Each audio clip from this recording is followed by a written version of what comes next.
As soon as we decided on Florida as our next travel destination, my first question to the group was, can we go on an airboat ride?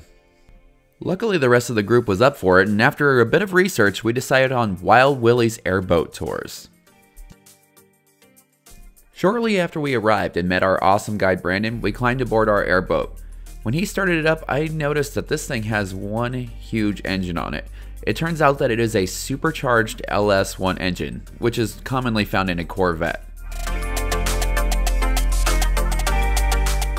The other thing that I noticed is that there weren't any seatbelts on board. I'd never been on one of these before and I didn't know what to expect, but between the performance of this boat and Brandon's awesome piloting skills, this boat rode like it was on a sheet of glass.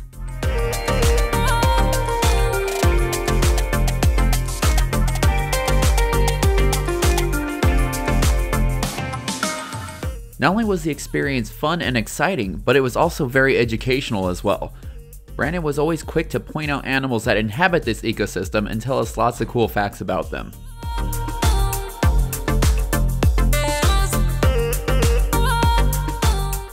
And then at last, the moment that we had all been waiting for was here. We saw our first alligator.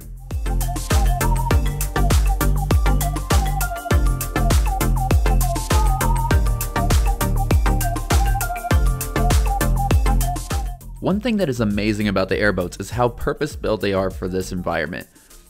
We were able to effortlessly glide over tall grass and lily pads and even stumps. Nothing could slow the boat down. Except for, of course, another alligator sighting.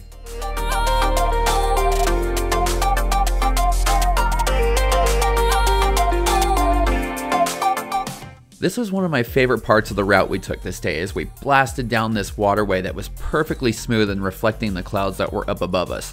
It looked like we were coming up pretty quickly on a dead end and I thought we were going to make a U-turn, but Brandon had other ideas. The next thing I knew, we made a hard right and dove into the tall grass.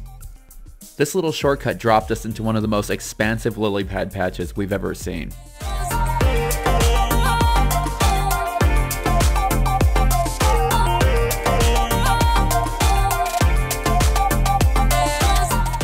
When it's your turn to take your airboat tour, I highly recommend getting there a little bit early and seeing if you can secure that front seat.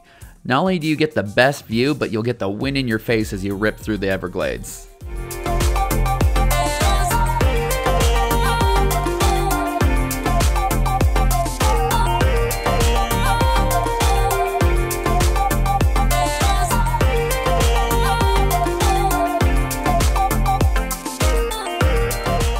When we got to the wide open areas, Brandon would really let the 650 horsepower engine come to life. These boats have a top speed of right around 45 miles an hour, and I think we hit it on quite a few occasions.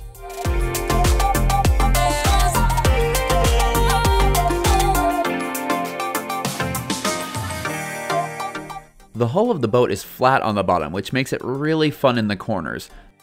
Brandon was able to throw the boat into what felt like a drift in the corners. This added a ton to the excitement level of the ride. I think that coming into this, we knew that it was going to be fun, but one thing we didn't expect is just how beautiful the Everglades really are. I think that coming from Southern California, V and I aren't used to these expansive flat water areas with so much plant and animal life. This body of water, known as 𝐷𝐿𝐴𝐼𝐒, say that 3 times fast, covers over 35 square miles.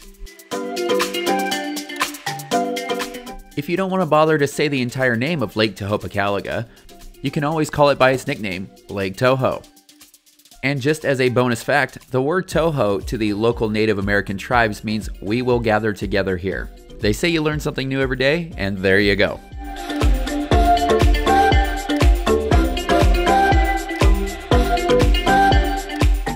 The end of our airboat ride was sadly drawing closer. We could have gone for at least another hour or two, but Brandon still had a couple more tricks up his sleeve.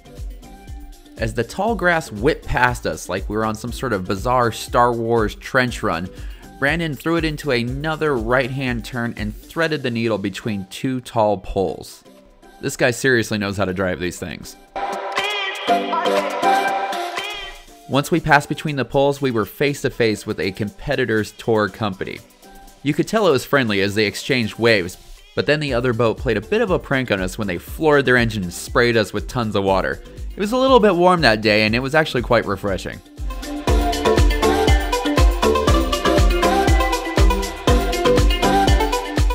We wrapped up our tour with one more awesome alligator sighting. This was the biggest one that we had seen all day, and Brandon estimated it to be somewhere around 12 feet long. He gave us an interesting trick on how to tell the length of an alligator. You take the distance from the snout to the eyes.